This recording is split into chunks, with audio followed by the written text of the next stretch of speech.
My dear students of first BA, ಪ್ರಥಮ BA ತರಗತಿಯ ಪ್ರಿಯ ವಿದ್ಯಾರ್ಥಿಗಳೇ, I have started teaching you about the first chapter, that is introduction as such. The first chapter has 3 parts. It is the interpretations or approaches to the study of Indian history, the sources and the physical features of India. ಪ್ರಥಮ ಅಧ್ಯಾಯದಲ್ಲಿ 3 ಭಾಗಗಳಿವೆ. ಭಾರತೀಯ ಇತಿಹಾಸ ಅಧ್ಯಯನದ ಕುರಿತು, ಅಧ್ಯಯನ ಮಾಡಿದ ರೀತಿಯ ಕುರಿತು ನಾವು ತಿಳ್ಕೊಳ್ಳುವಂಥದ್ದು ಪ್ರವೇಶಿಕೆ ಅಥವಾ ಬದಲಾಗುತ್ತಿರುವ ಪರಿಕಲ್ಪನೆಗಳು, ಭಾರತೀಯ ಇತಿಹಾಸ ಅಧ್ಯಯನದಲ್ಲಿ ಬದಲಾಗುತ್ತಿರುವ ಪರಿಕಲ್ಪನೆಗಳು. ಎರಡನೇದು ಭಾರತೀಯ ಇತಿಹಾಸ ಅಧ್ಯಯನಕ್ಕೆ ಆಕರಗಳು, ಹಾಗೂ ಮೂರನೆಯದು ಭಾರತದ ಭೌಗೋಳಿಕ ಲಕ್ಷಣಗಳು ಹಾಗೂ ಭಾರತೀಯ ಸಂಸ್ಕೃತಿ ಮತ್ತು ಇತಿಹಾಸದ ಮೇಲೆ ಅದರ ಪ್ರಭಾವಗಳು. ಈಗ ಈ ಫಸ್ಟ್ ಚಾಪ್ಟರಲ್ಲಿ, chapter 1, that is introduction, first part changing approaches to the study of Indian history. Approaches ಅಥವಾ ಬದಲಾಗುತ್ತಿರುವ ಅಧ್ಯಯನ ಪರಿಕಲ್ಪನೆಗಳು ಅಲ್ವಾ? ಫಸ್ಟ್ ಪಾರ್ಟ್ ಬದಲಾಗುತ್ತಿರುವ ಭಾರತೀಯ ಇತಿಹಾಸ ಅಧ್ಯಯನ ಪರಿಕಲ್ಪನೆಗಳು.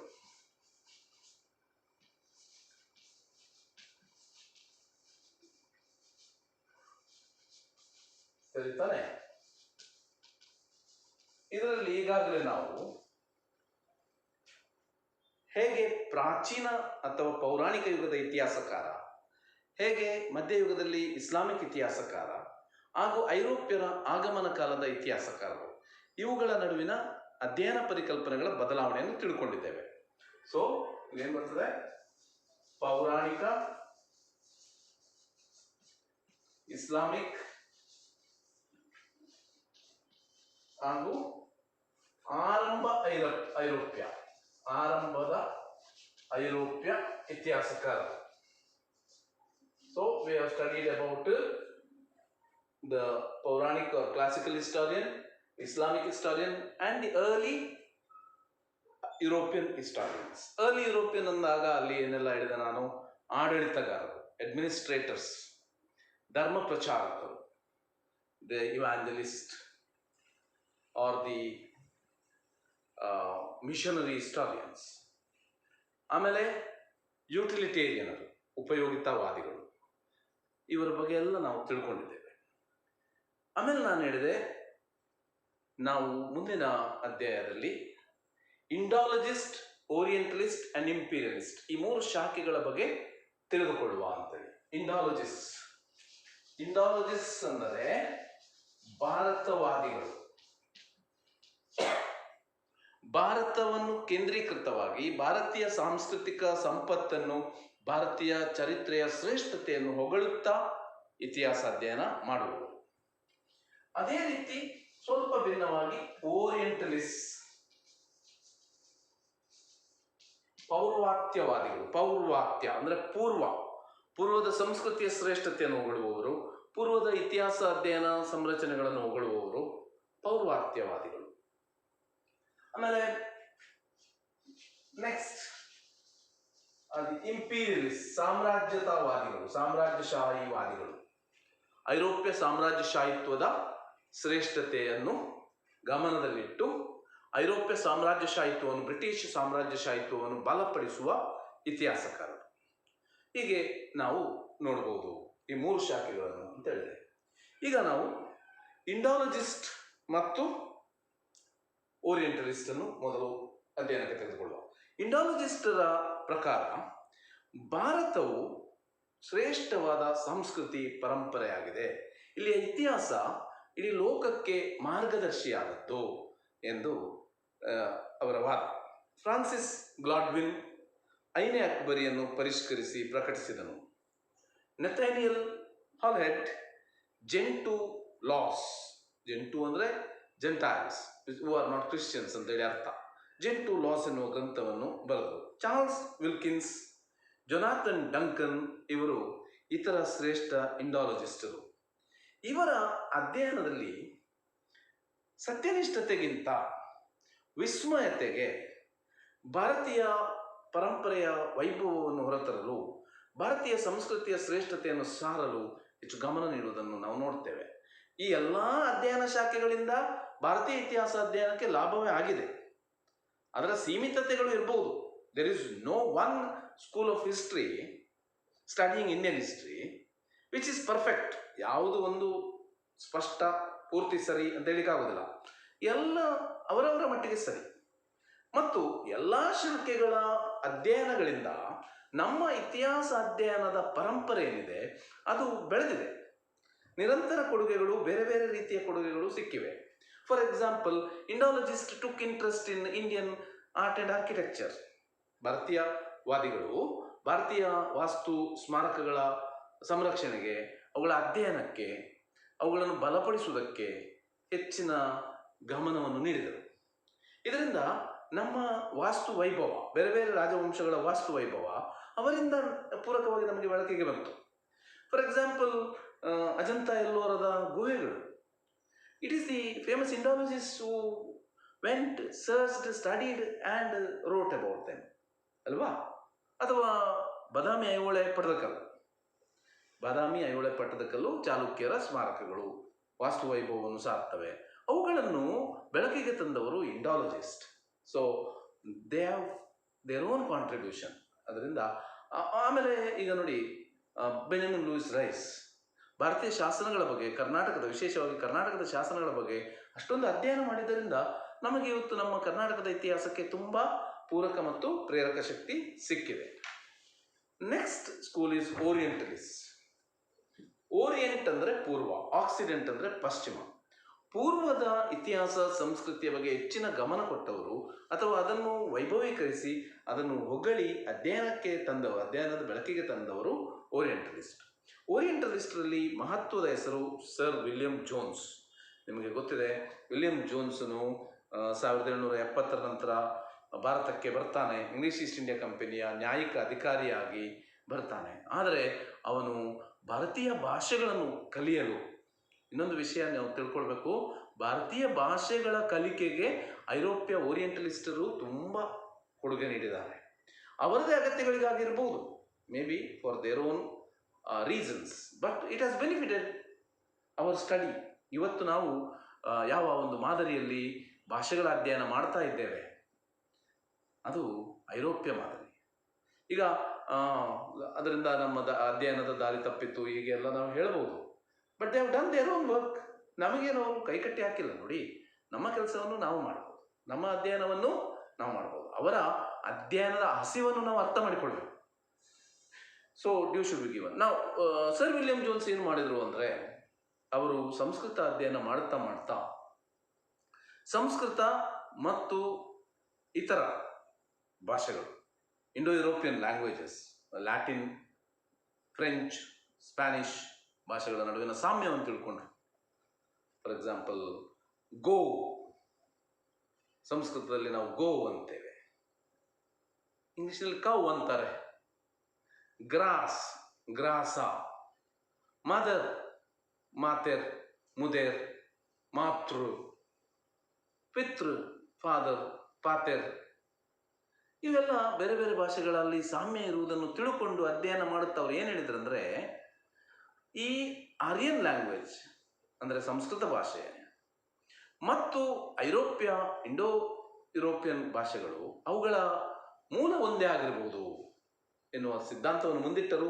ಮಾತ್ರವಲ್ಲ, ಇನ್ನೂ ಮುಂದುವರೆದು ಆ ಮೂಲ ಒಂದೇ, ಭಾಷೆಗಳ ಮೂಲ ಒಂದೇ, ಆ ಮೂಲದ ಭಾಷೆಯನ್ನು ಮಾತಾಡಿದ ಜನರ ಮೂಲ ಒಂದೇ ಎನ್ನುವಂಥ ಒಂದು ಅಧ್ಯಯನ ಸಂರಚನೆಯನ್ನು ಮುಂದಿಟ್ಟ ಕಾರಣ ಮುಂದಿನ ಆರ್ಯ ಅನಾರ್ಯವಾದಕ್ಕೆ ತುಂಬ, ಅಥವಾ ಆರ್ಯನ್ ಇನ್ವೇಷನ್ ಆಫ್ ಇಂಡಿಯಾ, ಭಾರತದ ಮೇಲೆ ಆರ್ಯರ ದಾಳಿ, ಇಂಥ ಒಂದು ಆರ್ಯರ ಆಗಮನ ಎನ್ನುವಂಥ ಪರಿಕಲ್ಪನೆಗಳು ಬೆಳೆದವು.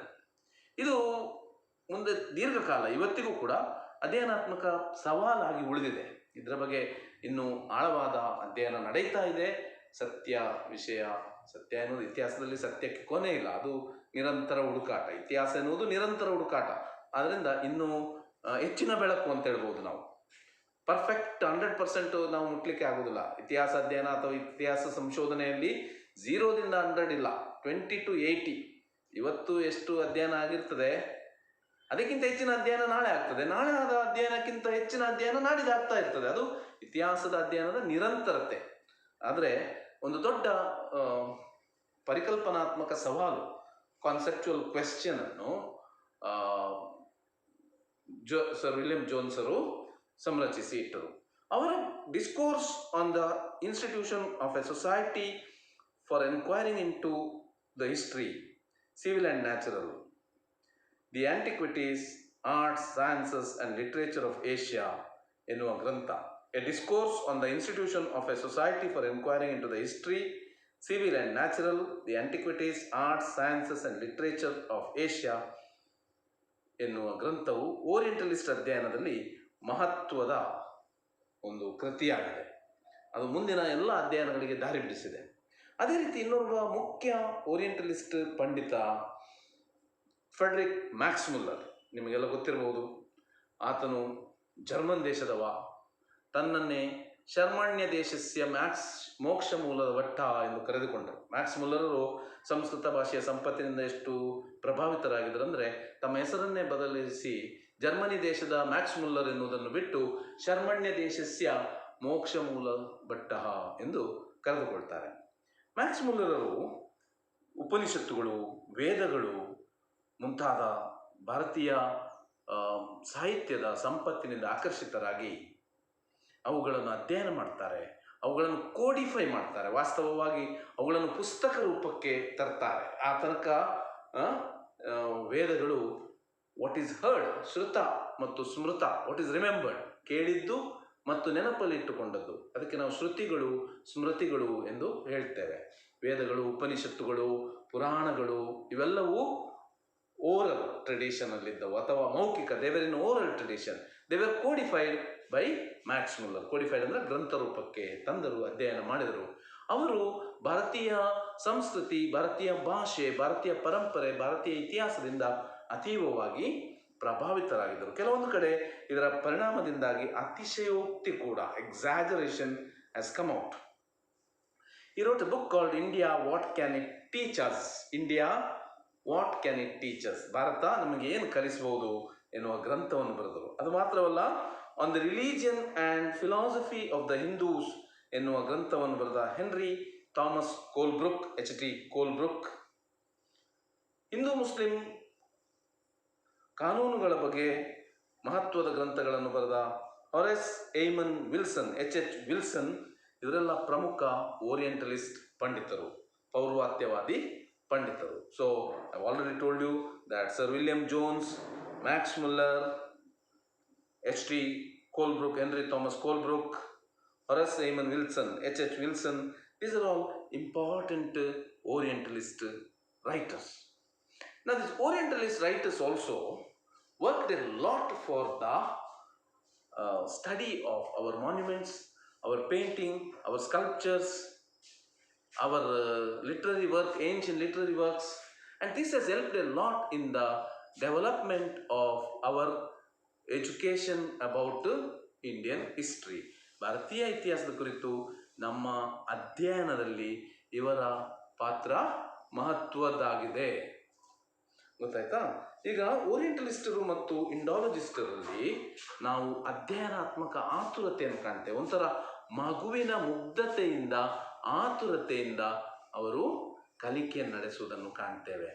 ಅವರ ಈ ಆತುರತೆಯ ಪರಿಣಾಮವಾಗಿ ನಮ್ಮ ಇತಿಹಾಸದ ಕುರಿತು, ನಮ್ಮ ಪರಂಪರೆಯ ಕುರಿತು, ನಮ್ಮ ಸಾಹಿತ್ಯದ ಕುರಿತು ಮಹತ್ವದ ಮಾಹಿತಿ ನಮಗೆ ದೊರೆಯಿತು. So A rich what I can say, a rich contribution in form of our sculptures. We came to know about our sculptures. We came to know about our kingdoms. ನಮ್ಮ ರಾಜರುಗಳು, ರಾಜವಂಶಗಳು, ಅರಸೊತ್ತಿಗೆಗಳು, ಅವರ ಕೊಡುಗೆಗಳು ನಮಗೆ ಈ ಇಂಡಾಲಜಿಸ್ಟ್, ಓರಿಯೆಂಟಲಿಸ್ಟ್ ಇತಿಹಾಸಕಾರರಿಂದ ತಿಳಿದು ಬಂದವು. ಎಷ್ಟೋ ಸ್ಮಾರಕಗಳಾಗಬಹುದು. See, for example, who worked with our Indus Valley civilization? Sir John Marshall, Dayaram Sahni, Madhav Swarup Vats, R D Rahul Das Banerjee. ನಾವು ದೀಸ್ ಆರ್ ಆಲ್ ಅವರು ಓರಿಯೆಂಟಲಿಸ್ಟರ್ ಅಂತ ಹೇಳ್ತಾ ಇಲ್ಲ ನಾನು. ರಾಹುಲ್ ದಾಸ್ ಬ್ಯಾನರ್ಜಿ ಅವರಾಗ್ಬೋದು, ಮಾಧವ್ ಸ್ವರೂಪ್ ಬೋಸ್ ಆಗ್ಬೋದು, ಅವರು ಓರಿಯೆಂಟಲಿಸ್ಟ್ ಅಂತ ಹೇಳ್ತಾ ಇಲ್ಲ. ಆದರೆ ಅವರ ಗುರುಗಳು ಓರಿಯೆಂಟಲಿಸ್ಟರು, ಇಂಡಾಲಜಿಸ್ಟರು ಆಗಿದ್ದರು. ಅವರು ಇವರನ್ನು ನಮ್ಮ ಸ್ಮಾರಕಗಳತ್ತ ಕೊಂಡೊಯ್ದರು. ಆ ರೀತಿ ಒಂದು ರೀತಿಯಲ್ಲಿ ನಮ್ಮ ಇತಿಹಾಸ ಅಧ್ಯಯನದ ದೊಡ್ಡ ಸಾರ ಏನಂತ ಆಕರಗಳ ಲಭ್ಯತೆ ಇದರಿಂದ ಆಯಿತು. Sources today if you want to know about the Chalukyas or the Hoysalas, we need to go to Halebidu. ಹೊಯ್ಸಳರ ಬಗ್ಗೆ ಅಧ್ಯಯನ ಮಾಡೋದಾದರೆ ಹಳೆಬೀಡಿಗೆ ಹೋಗಲೇಬೇಕು, ಬೇಲೂರಿಗೆ ಹೋಗಲೇಬೇಕು. ಇಲ್ಲದಿದ್ರೆ ನಮ್ಮ ಅಧ್ಯಯನ ಪೂರ್ತಿ ಆಗಲಿಕ್ಕೆ ಸಾಧ್ಯವೇ ಇಲ್ಲ. ಈಗ ಅವುಗಳನ್ನೆಲ್ಲ ಅವರು ಕಂಡುಹುಡುಕಿದ್ರು. ಓಕೆ, ಈಗ ಇವತ್ತು ನಾವು ನೋಡುವ ಮೂರನೇ ಮುಖ್ಯ ಶಾಖೆ ಇಂಪೀರಿಯಲಿಸ್ಟರು, ಸಾಮ್ರಾಜ್ಯಶಾಹಿಗಳು. ಸಾಮ್ರಾಜ್ಯಶಾಹಿಗಳು ಅಂದ್ರೆ ಏನು? ಭಾರತವನ್ನು ಬ್ರಿಟಿಷ್ ವಸಾಹತುಶಾಹಿಗಳು ಆಳ್ತಾ ಇದ್ರು ಅಲ್ವಾ, English East India company. Imperialist ಅಂದರೆ ಇಂಗ್ಲಿಷ್ ಸಾಮ್ರಾಜ್ಯಶಾಹಿ ಆಡಳಿತ ಭಾರತದಲ್ಲಿ ನಡೀತಾ ಇತ್ತು. ಈಗ ಈ ಸಾಮ್ರಾಜ್ಯ ಆಡಳಿತವನ್ನು ಜಸ್ಟಿಫೈ ಮಾಡುವ, ಸರಿ ಎಂದು ಹೇಳುವ ಎಲ್ಲ ಪ್ರಯತ್ನಗಳನ್ನು ಮಾಡುವುದಕ್ಕಾಗಿ ಇಂಪೀರಿಯಲಿಸ್ಟ್ ಇತಿಹಾಸಕಾರ, ಸಾಮ್ರಾಜ್ಯಶಾಹಿ ಇತಿಹಾಸಕಾರರು ನೋಡಿ. ಈಗ ಭಾರತವನ್ನು ತಿಳಿದುಕೊಳ್ಳುವ ಪ್ರಯತ್ನ ಇಂಪೀರಿಯಲಿಸ್ಟರು ಮಾಡಿದರು, ಇಂಡಾಲಜಿಸ್ಟರು ಮಾಡಿದರು. ಅವರಲ್ಲಿ ಮಗುವಿನ ಮುಗ್ಧತೆ ಇತ್ತು, ಒಂದು ಮಗುವಿನ ಆತುರತೆ ಇತ್ತು, ವಿಸ್ಮಯತೆ ಇತ್ತು. ಆದರೆ ಇಂಪೀರಿಯಲಿಸ್ಟ್ ಅಥವಾ ಸಾಮ್ರಾಜ್ಯಶಾಹಿ ಇತಿಹಾಸಕಾರರಿದ್ದಾರಲ್ಲ, ಅವರಿಗೆ ಈ ಮುಗ್ಧತೆ ಇರಲಿಲ್ಲ. ಹೊರತಾಗಿ ಅವರು ತಮ್ಮ ಅಧ್ಯಯನಗಳನ್ನು ಬ್ರಿಟಿಷ್ ಸಾಮ್ರಾಜ್ಯಶಾಹಿಯ ಸಾಧನಗಳಾಗಿ ಬಳಸಿಕೊಳ್ತಾರೆ. They want to justify the British colonial rule in India through their studies in history. ತಮ್ಮ ಐತಿಹಾಸಿಕ ಅಧ್ಯಯನಗಳೇನು ಮಾಡ್ತಾರಲ್ಲ, ಅವುಗಳ ಮೂಲಕ ಭಾರತದಲ್ಲಿ ಬ್ರಿಟಿಷ್ ಸಾಮ್ರಾಜ್ಯಶಾಹಿಯ ಆಳ್ವಿಕೆ ಸರಿ, ನ್ಯಾಯಬದ್ಧ ಎಂದು ಹೇಳುವ ಎಲ್ಲ ಪ್ರಯತ್ನಗಳನ್ನು ಅವರು ಮಾಡ್ತಾರೆ. ಮುಖ್ಯವಾಗಿ ಮೂವರು ಸಾಮ್ರಾಜ್ಯಶಾಹಿ ಇತಿಹಾಸಕಾರರು ನಾವು ಗುರುತಿಸ್ತೇವೆ. ಒಬ್ಬರು Mount Stuart Elphinstone, next Vincent Arthur Smith and Edward Rapson, EJ Rapson. ಈಗ ಎಲ್ಫಿನ್ಸ್ಟನ್ ಅನ್ನು 1841ರಲ್ಲಿ history of Hindu and Mohammedan ಇಂಡಿಯಾವನ್ನು ಬರೆದನು. History of Hindu and Mohammedan ಇಂಡಿಯಾವನ್ನು 1841ರಲ್ಲಿ ಬರೆದನು. ಅಲ್ಲಿ ಅವನೇನು ಮಾಡ್ತಾನೆ ನೋಡಿ, history of Hindu and Mohammedan India. Why they are dividing it in that way? Why is that title? Because they want to tell that there are two dominant groups in India. Eventually, they want to use this study one against the other. See, for example, even today we are suffering from this concept of Shivaji as enemy of Aurangzeb. ಶಿವಾಜಿಯನ್ನು ಔರಂಗಜೇಬನ ಶತ್ರುವನ್ನಾಗಿ, ಔರಂಗಜೇಬನನ್ನು ಶಿವಾಜಿಯ ಶತ್ರುವನ್ನಾಗಿ ಯಾಕೆ ನಾವು ಕಲಿತಾ ಇದ್ದೇವೆ? ಐರೋಪ್ಯರು ಆ ರೀತಿ ನಮಗೆ ಕಲಿಸಿದ್ದಾರೆ. See, Muslims and Hindus are two different components ಎನ್ನುವ ಒಂದು ಕಲ್ಪನೆಯನ್ನು ಅವರು ಅಲ್ಲೇ ಇಡ್ತಾ ಇದ್ದಾರೆ ನೋಡಿ. What happened unfortunately in the freedom struggle, colonialism resulted into nationalism ಅಲ್ವಾ? ವಸಾಹತುಶಾಹಿತ್ವದ ಫಲ ಅದನ್ನು ವಿರೋಧಿಸುವ ರಾಷ್ಟ್ರೀಯವಾದ. ಈ ರಾಷ್ಟ್ರೀಯ ಸಂಘರ್ಷದ ಉಪಫಲ ಯಾವುದು? ಬೈ ಪ್ರಾಡಕ್ಟ್ ಕೋಮುವಾದ. ಅಂತಿಮವಾಗಿ ಈ ಕೋಮುವಾದ ನಮಗೆ ಎಷ್ಟು ಕಾಸ್ಟ್ಲಿ ಇಟ್ ಬಿಕೇಮ್, ಎಷ್ಟು ದುರದೃಷ್ಟಕರವಾಯ್ತಂದ್ರೆ ಭಾರತ ವಿಭಜಿತವಾಗಬೇಕಾಯಿತು, ಎರಡು ರಾಷ್ಟ್ರಗಳಾಗಬೇಕಾಯ್ತಲ್ವಾ. ಟೂ ನೇಷನ್ಸ್ ಥಿಯರಿ ಬಂತು. There was so much of communal tension. ಈ ಬ್ರಿಟಿಷರೇ ಆ ಒಂದು ಬೀಜವನ್ನು ಇತಿಹಾಸ ಅಧ್ಯಯನದ ಮೂಲಕ ಬಿತ್ತುತ್ತಾ ಇದ್ದಾರೆ. ಅದೇ ರೀತಿ ನಾವು ನೋಡ್ತೇವೆ, ಆತನು ತನ್ನ history of British power of East ಗ್ರಂಥದಲ್ಲಿ ಈ ವಸಾಹತುಶಾಹಿ ಸಾಮ್ರಾಜ್ಯಶಾಹಿವಾದವನ್ನು ಮುಂದಿಡುತ್ತಾನೆ. J Talboys Wheeler comprehensive history of India ಹಾಗೂ survey of India under British rule ಪುಸ್ತಕಗಳನ್ನು ಬರೆದನು. ಟ್ಯಾಲ್ಬಾಯ್ಸ್ ವೀಲರ್ ಈ ಎರಡೂ ಪುಸ್ತಕಗಳು ಕೂಡ ಕಾಂಪ್ರಹೆನ್ಸಿವ್ ಹಿಸ್ಟರಿ ಆಫ್ ಇಂಡಿಯಾ ಮತ್ತು survey of India under British rule ವಸಾಹತುಶಾಹಿ ಸಾಮ್ರಾಜ್ಯಶಾಹಿ ಚಿಂತನೆಯನ್ನು ಮುಂದಿಡ್ತವೆ. Vincent Arthur Smith Ashoka the Buddhist emperor of India ಎನ್ನುವ ಗ್ರಂಥವನ್ನು ಬರೆದನು. ಅಲ್ಲಿ ನೋಡಿ ಪುನಃ, why should it be Buddhist emperor of India? Ashoka can be emperor of India. Ashoka Indian monarch ಸಾಕಲ್ವಾ? ಅಲ್ಲಿ ಬುದ್ಧಿಸ್ಟ್ ಎನ್ನುವ ಪರಿಕಲ್ಪನೆಯನ್ನು ಯಾಕೆ ತಂದಿಡ್ತಾರೆ? ವಿಭಜಿಸಿ ಆಳುವ ನೀತಿ. ಅಲ್ಲಿ ಬರೀ ವಿಭಜಿಸಿ ಆಳುವ ನೀತಿ ಮಾತ್ರ ಅಲ್ಲ, Buddhism is a protestant religion against orthodox system ಅಲ್ವಾ? ಮೂಲಭೂತವಾದಿ ಚಿಂತನೆಯ ವಿರುದ್ಧ ಬೆಳೆದ ಪ್ರತಿರೋಧಕ ಧರ್ಮ. England is ruled by Anglicans. ಇಂಗ್ಲೆಂಡ್ನಲ್ಲಿ ಯಾರಿದ್ದಾರೆ? ಅಂಗ್ಲಿಕನರು. Anglicans are also a Protestant religion against Catholic church. ಅದೇ ರೀತಿಯ ಪರಿಕಲ್ಪನೆಗಳನ್ನು ಮುಂದಿಡ್ತು. ಟೈಟಲ್ಸ್ ಕೊಡುವಾಗ ಯಾವುದೋ ಒಂದು ಅರ್ಥ ಇದ್ದುಕೊಂಡು ಕೊಡ್ತಾರೆ, ಉದ್ದೇಶ ಇದ್ದುಕೊಂಡು ಕೊಡ್ತಾರೆ. ವಿನ್ಸೆಂಟ್ ಆರ್ಥರ್ ಸ್ಮಿತ್ನು ಅರ್ಲಿ ಹಿಸ್ಟ್ರಿ ಆಫ್ ಇಂಡಿಯಾವನ್ನು ಬರೆದನು. ವಿನ್ಸೆಂಟ್ ಆರ್ಥರ್ ಸ್ಮಿತ್ನ ಆಕ್ಸ್ಫರ್ಡ್ ಹಿಸ್ಟ್ರಿ ಆಫ್ ಇಂಡಿಯಾ ಭಾರತದ ಕುರಿತು ಅಧ್ಯಯನ ಮಾಡುವವರಿಗೆ ಮಹತ್ವದ ಗ್ರಂಥವಾಯಿತು. ಅದೇ ರೀತಿ Edward James Rapson ancient India from the earliest times to the first century, ancient India from the earliest times to the first century ಹಾಗೂ Cambridge history of India part 1 ಭಾಗ 1 ಬರೆದನು. ಈ ಗ್ರಂಥಗಳು ಕೂಡ ಸಾಮ್ರಾಜ್ಯಶಾಹಿ ಚಿಂತನೆಯನ್ನು ಮುಂದಿಡುತ್ತವೆ. ಮುಂದಿನ ಪಾಠದಲ್ಲಿ ನಾನು ರಾಷ್ಟ್ರೀಯವಾದಿ ಇತಿಹಾಸಕಾರರು, ರಾಷ್ಟ್ರೀಯವಾದಿ ಮಾರ್ಕ್ಸಿಸ್ಟ್ ಇತಿಹಾಸಕಾರರು ಅವರ ಬಗ್ಗೆ ಹಾಗೂ ಇತರ ಶಾಖೆಗಳ ಬಗ್ಗೆ ಅಧ್ಯಯನವನ್ನು ಮಾಡ್ತೇನೆ.